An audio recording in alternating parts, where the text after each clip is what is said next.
example of the danger of devaluing evidence. Where once there was reason, now there is confusion.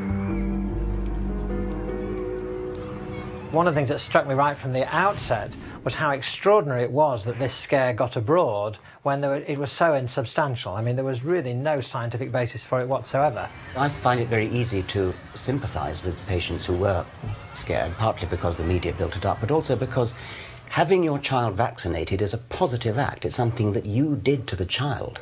And so somehow that's more scary than a sin of omission. Very much, and I think that's even more the case these days when people are much less familiar with the diseases against which their children have been protected by immunisation. You know, it's a generation or two since people had much experience of measles and mumps and rubella on any significant scale. And so when somebody comes along and says, well, you know, this immunisation may cause some other problem, then they're more likely to be susceptible to that. Why do you think that sort of thing happens in our society today? I think that there's a climate of anxiety, but particularly focused on issues of health. Generally, people feel, I think, more isolated, more atomised, more individuated perhaps than they did before, and these anxieties and concerns often focus on their health.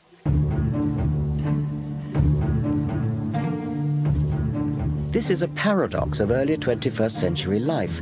We now have the luxury of irrational anxiety about our health and can dabble in faddish, unscientific remedies precisely because scientific medicine allows us to live longer and more healthily.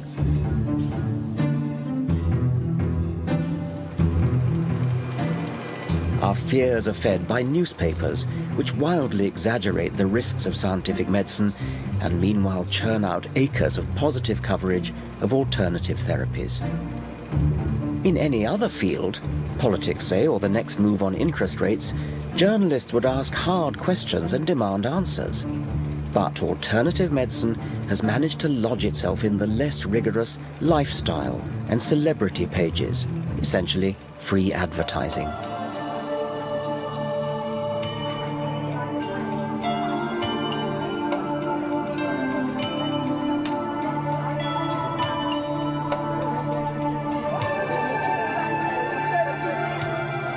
It's little wonder that alternative health fairs like this are flourishing across the country.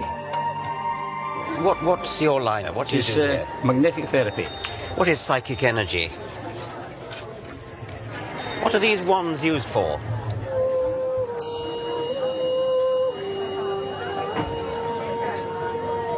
People may come here with real health problems, but what do they get? Remedies that appear to have no basis in science or evidence. People putting these in a cat's bed, they'll find the animals will go to the bed with the magnets in it. Has that been done properly with controlled trials, is it? No, not been controlled trials. They've got ancient wisdom that we don't. Right. I've always liked the saying that we should be open-minded, but not so open-minded that our brain falls out.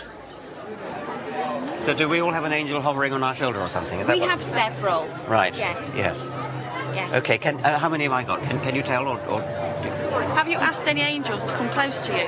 No. No. Well, you haven't got any then. Oh. Okay. The idea is that we all have some form of angelic guidance, some form of guidance that help us travel our life path. You might need strength, you might need forgiveness, you might need hope all the way through your lifetime. And the angels, as we perceive them, are those energy bands.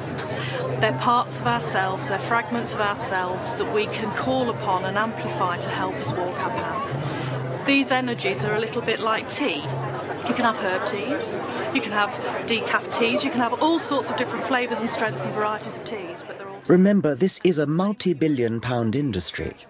Yet 80% of alternative remedies have never subjected themselves to controlled scientific trials.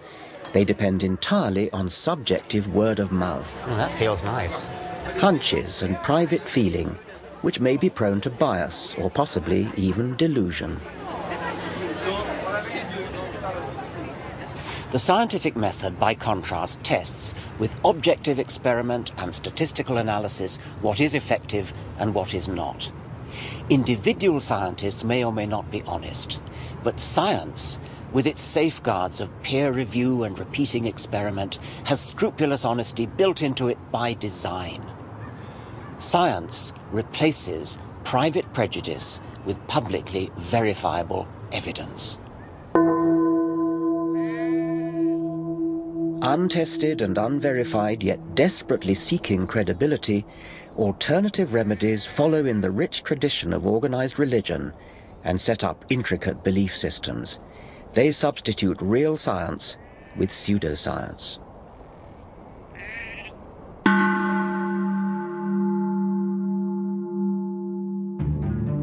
Face up or face down?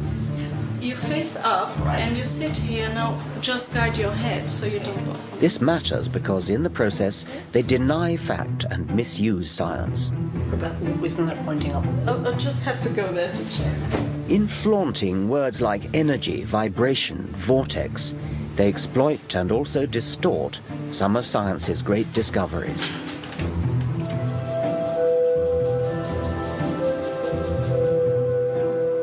The sleep, I'm sure, is therapeutic.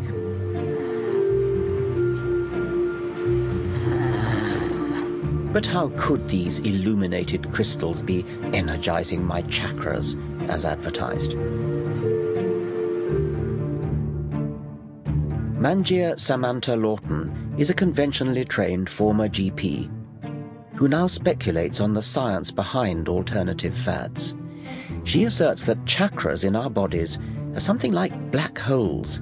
Yes, as in the big ones that suck in everything in space. We used to think of black holes as the great guzzlers of the universe, that they actually started to suck in everything around it. What we're finding now is that black holes are in the centre of every single galaxy, and they occur in all sizes. So black holes have become into a creative principle. A creative? A creative principle. What does that mean? That we're realising that black holes have something to do with creating matter in the galaxy. And this is very, very new. And what I'm suggesting is that black holes are creative at every level, even within our own bodies, which is what perhaps the chakras are. So whereabouts in my body might there be a black hole? Well, the idea from esoteric knowledge is that chakras are centres in the body that are spinning, which is why they're called wheels, chakras. And there are different colours and they relate to different parts of the body. So there are traditionally 7 chakras at different parts of the body. The universe is a deeply mysterious place and a deeply wonderful place, and scientists have always been struggling to understand it. Don't you feel that there's enough real mystery to investigate without importing what sounds to me horribly like mumbo-jumbo? Yes, I can understand that you think it's mumbo-jumbo, but there's plenty of people who are now getting interested in these topics. They are part of our universe, okay? Well, they're certainly part of the they universe. They are part of the universe whether what they do has any value, I mean... that's up to you. Well, it's not really up to me. It's up to science, and it's up to evidence. It's up to science. What worries me is the beguiling misuse of scientific language to prop up entirely unscientific belief systems. In the Middle Ages, healers would conjure up evil spirits or magical spells. Now, in the 21st century, it seems they turn to black holes and, above all, quantum physics.